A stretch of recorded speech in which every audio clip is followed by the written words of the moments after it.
I'm Patrick Byers, Horticulture Field Specialist with University of Missouri Extension. Let's talk about the actual process of grafting and the tools and supplies that you will need. First of all, think about the space where you're going to work. Make sure you have plenty of elbow room.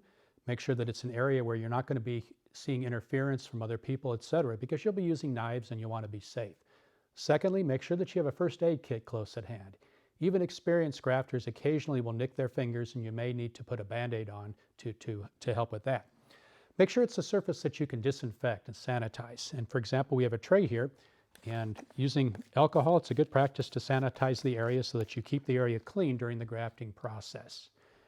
Now, three things are needed for a successful graft union. First of all, you need some way to make good, clean, straight cuts so that the parts of the graft, the rootstock and the scion, come together cleanly.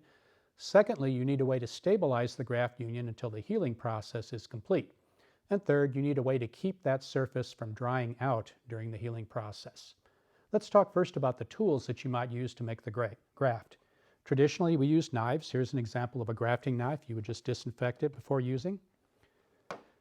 I prefer to use box knives because the blade on a box knife is guaranteed to be sharp if you change the blade out each time that you do grafting. And again, that would need to be sanitized before you would use it.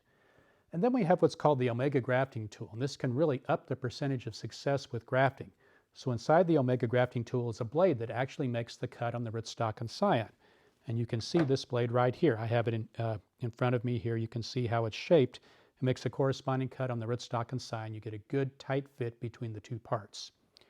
So the next thing you need, of course, is a way to stabilize the graft union and to keep it from drying out. And there's many ways that this can be done. But over the years, I've come to prefer the use of what's called parafilm. And this is parafilm. It's a very thin piece of plastic that's coated with paraffin wax. It comes perforated. You pull it off, and this is enough to do a graft union. I'll demonstrate how it works. It sticks to itself so that you just place it on the piece of wood, and then you turn the piece of wood and wrap. And you're going to be wrapping this around the graft union. And you just continue wrapping and pulling until you have the entire graft surface dried or secured. The parafilm sticks to itself. It gives you enough strength to stabilize the union, and it keeps the union from drying out. The final thing you'll need is some way to label your grafted plants, and these plastic labels and a Sharpie are a good way to do that. And then you'll want to keep a pair of pruners handy because you'll be cutting off pieces of rootstock and pieces of scion as well. So to review, first of all, you need a surface that is clean, something that you can clean and sanitize. You need plenty of elbow room so that you don't have to worry about cutting other people. A first aid kit in case you nick yourself.